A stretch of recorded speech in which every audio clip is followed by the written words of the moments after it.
Good morning, good afternoon, good evening. It is Thursday, March the 20th. This is the Grain Market Blast with myself and the amazing Angie Setzer, where Angie will be providing a rapid roundup of the latest pricing, flows, and market moving news in agricultural markets. But before she does, I'll get the legals out the way, or else I'll get a slap on the wrist. As usual, nothing discussed in this space, this session constitutes trading or investment advice or infers any kind of endorsement by PIQ Global Limited, trades PIQ or PIQ Suite, or indeed that of the hosts, which, as you know by now, is Angie Setzer and myself, Ryan Paisley. Happy Thursday to you, Angie. Woohoo! Happy Thursday. I'm I, so happy it's Thursday. yeah, Not that I want to rush time. I'd be a lot happier if it was Friday evening, but there we go. It But is true. before you crack on, I do have to, well, not that I have to doff my cap to you because my hat is permanently doffed to you, but something you've been going on about for weeks, which is this the port fees, shipping fees, whatever we're going to call them, coming in with China-based shipping in the Yes. fleets and stuff. Finally, after you going on about it for weeks and weeks and weeks to our great listeners, finally, it seems like the rest of the market's picking up on it. So, Yeah. as usual, Angie, ahead of the curve. Well, thank you. I appreciate it. I feel like W in front of on the remember the with the mission accomplished banner. Like I really haven't done anything, but thank you. I feel good. No, I just wanted to make sure, and I'm glad that we're seeing it, the conversation, and that's the first bullet point again that we're talking about this morning. And It's and almost like so we planned it. right? I appreciate it. We didn't plan it though. The two of us, if you knew the two of us, Planning? you'd know we're not capable of planning much together. I don't think. We're I think once we get together, we're great, but planning, who needs to Yeah. do that? So yeah, I looking this morning, just at the important things. And I feel like we're getting to where it's kind of like, okay, this has become an issue. This is becoming something that people are paying attention to. I saw the public comment yesterday that the Andersons, one of the larger trading firms in our area, in our region, in Michigan here, we're a little special, but they're out of the Toledo area and tend to load ships out of those ports and then tap into the other export market structures around the world. And so I saw their comment where they're just like, listen, this will do unnecessary damage, this will do irreparable damage, these are all of these things, these are all of the reasons why we can't do it. And so to see other groups, see industry members, all of that stuff starting to come out and speak loudly against it is a relief. In addition, talking about relief here, I saw there was a freight analyst or someone. I'm not going to check their credentials. I didn't ask for a resume at the very least. I like to assume that I'm talking to smart people until they prove me wrong, I guess. Well, caveat being that you do this every day with me, so. Yeah, well, no, that's not fair. Well, I But can't believe you agreed with me. you almost got me and I almost agreed. But no, he had mentioned that all right, all it'll take is the shuffling of ships. You have US Chinese built entities, you have, or you know what I mean, where you put the Chinese built vessels in one company, you put the non-Chinese built vessels in another, yada yada yada. And I think on paper that sounds great. I'm not quite sure how it works in reality. And so to hear not only U.S. grain exports impacted, also we're now hearing that, coal producers are being impacted by just uncertainty over trade in general, but then the freight thing. And it did say that it would impact liquefied natural gas exports the hardest because there are no non-Chinese built, apparently, U.S. or liquefied natural gas carrying ships. This is so out of my wheelhouse, but so we'll see what happens here as we work our way towards Monday. And yeah, the more attention we can shine on this, the more we can talk about it and be like, listen, this is a big deal. The more likely we will see a resolution to it. And then if we see a resolution to it, we'll feel much more confident going forward. We can kind of just resume to business as usual, if you can call it that at this point, because obviously we have more in the way of uncertainty, but this freight thing is the biggest just because you can't really book a trade going out. You can agree on different ways to handle tariffs and things like that, but if your ocean freight spikes, 30, 40% plus, or more or whatever, Yeah, it makes it difficult to be able to function going forward. there you Point go. two, we obviously have the Russia Ukraine ceasefire, or um, it's a conditional ceasefire. And I made in this morning's comments, I said, heavy emphasis on the word conditional, Yeah, because you've got Ukraine sent 100 Ukraine says Russia sent 171 drones their way. Russia says Ukraine send 132 drones their way. So we're still lobbing, things at one another, and are really not damaging energy infrastructure or whatever, but we're still damaging infrastructure, still taking lives in different regions and things like that. I found it interesting yesterday. One of the points of conversation that's come up, and I can't say it well, or at least I feel like when I say it, like my Midwest accent shows. But Zaporizhzhia, Zsa. Should I say Zsa? I feel more How's that go? Zaporizhzhia. Anyway, the largest nuclear plant in Europe has been under Russian control and sits in Ukraine. And Trump has said yesterday, basically during his conversation with Zelensky, we're not just talking about mineral rights or anything like that anymore. He's like, hey, if we own it, it's the best way to create protection of that plant, which is obviously true. Though I'm not quite sure what Putin's going to say, since again Russia has controlled this plant since shortly after the invasion. It hasn't been attached to infrastructure. It hasn't been producing electricity for a while now. It's been, kind of hot idle or whatever, being run by Russian nuclear officials and members of the International Atomic Energy Agency. And so that'll be interesting to see, how much does the U.S.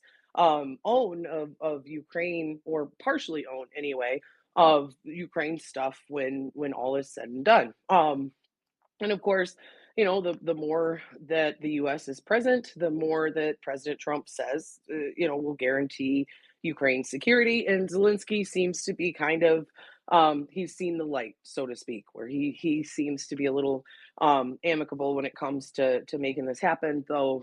I don't know, but I think you're going to see the goalposts continue to be moved with Putin there. And in another handful of days or weeks, we're going to be like, what ceasefire? So having said that, we'll probably have peace in 15 days, and you can thank me for it.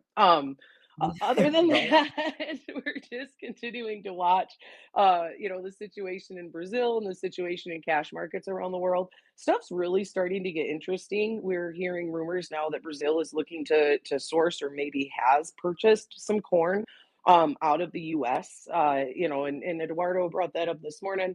He's kind of scratching his head, and he's out this week with family things, not to share too much. So I don't want to bug him, because we usually do our weekly webinar and things, but I don't want to be like, hey bro, tell me what's up. But it is interesting to see the basis continues to move to its highest level seen for the year so far, as we're working to wrap up harvest. Anyone in physical grain will tell you that typically you should see basis eat the most crap as you're working to wrap up harvest. It's the most difficult to put away the last 20% or so. You fill on farm space, you fill the pipeline that's moving into the export terminals, into the crushers and things like that. But we're not really seeing that right now. Now, of course, Brazil's domestic demand continues to grow leaps and bounds. It's one of the things that, more than one person that I really respect in this industry keeps pointing out, is that the USDA is woefully underestimating domestic demand in Brazil, and that a lot of traders around the world probably are doing the same. Like, it's just the disappearance is pretty massive. And so that leads us to where we're, 4 months away from them having a flow of grain into the pipeline, really, a flow of corn into the pipeline in Brazil. And they don't have the ability really to go 4 months without having a flow of corn into the pipeline. I think you'll start to see more conversations of trying to make purchases out of Argentina. I think that works well. But what the heck does things look like in over the next couple, 3, 4 months, if we do see Brazil become a little bit more of an importer? You also saw Turkey roll back some of their restrictions, not only on wheat imports, but corn imports. There are a few things showing up around the world that, are leading to an increase in demand, and we really haven't had an increase in supply, to kind of cover that. And so if we can get this freight thing figured out, I feel like you could see corn start to get pretty explosive, just based on the conversations I'm having with folks in the physical market, really around the world. So, having said that, and kind of last point, morning export sales showed another week of strong corn demand. Japan was in as the biggest buyer. We saw South Korea and Mexico, which last week part of the sell-off in corn was because South Korea was said to be sourcing corn elsewhere. So to see them show up on the report this week, pretty good. Wheat sales sucked, but wheat sales were also really huge last week. So you have some wins and you have some losses. It is interesting to note, though, the cancellation on wheat or buy the country that canceled the wheat was Panama. So I'll just, leave it at that because we are having a little bit of a, back and forth with Yes. Panama Yeah. there on the port and I love this gift. some of that stuff. So I did think that was interesting. I don't know if it's a political message or they were just like, hey, like everyone's on Ozempic and doesn't eat bread anymore. I have no idea, but we'll see what happens. So yeah, going forward, just any sort of news on the freight thing. Obviously, if anyone from the administration comes out and is like, "Hey, we hear your anger, or we hear you. We're gonna make sure we address it." Before then, super positive. But otherwise, we'll just continue to watch any sort of development in trade.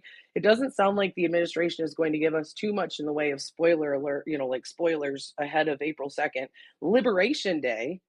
So you should get T-shirts made. That's what Trump's calling it now, is Liberation Day. So, Well, do you know what? When I saw this morning, I did have flashbacks to like freedom fries. So are we going to oh, get like liberation fries and all that stuff? that's fine with me. I love fries no matter what you call them. Yeah. I'm just like a French fry person, French fry fan. I'm a fan of potatoes in general, honestly. Like if we're going to talk about what we like, potatoes rank right up there. So, but yeah, Liberation Day on the 2nd. So we'll see what happens and all those things. But the more we can get to where we remove the risk and the worry, obviously, like this is the most obvious statement you'll hear all day, the better we will be.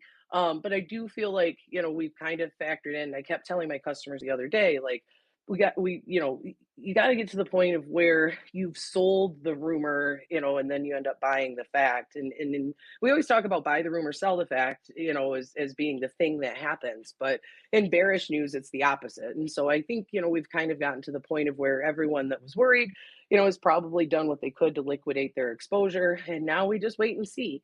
That doesn't mean we move the other way until we know more. But at this point, unless something new comes out at us, which is possible, we'll probably tread water for a bit.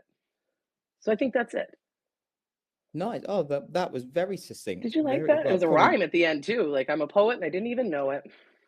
Yeah, and also potentially because I didn't interrupt and just kind of like start blabbing on and asking silly questions. So yeah, I we'll like put the this down to questions. You should ask more of them. well. Don't say what you don't want. But, That's- Angie, thank you so much as always, an absolute star. Listeners, thank you so much for tuning in. We really appreciate you. This is, I believe, I keep saying this week is going on to Spotify, or actually going on to podcast, but potentially now next week. But it is going up onto YouTube, so I've now got to run and make a thumbnail for this. So if Angie, if you can send me the bullet points over, that'd be amazing. I can do that. But listeners, thank you so much. Whatever you're doing today, please stay safe, keep it tight, and we'll see you tomorrow. Goodbye. See you later.